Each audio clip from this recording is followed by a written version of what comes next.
Gabriel Carballal. This is one of the crops we lost this year. Should be corn.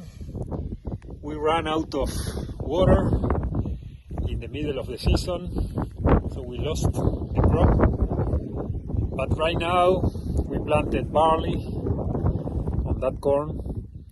The crop promises a lot, and as I like to say, the best is yet to come. I hope weather's behavior is better this winter than last summer. Hopefully.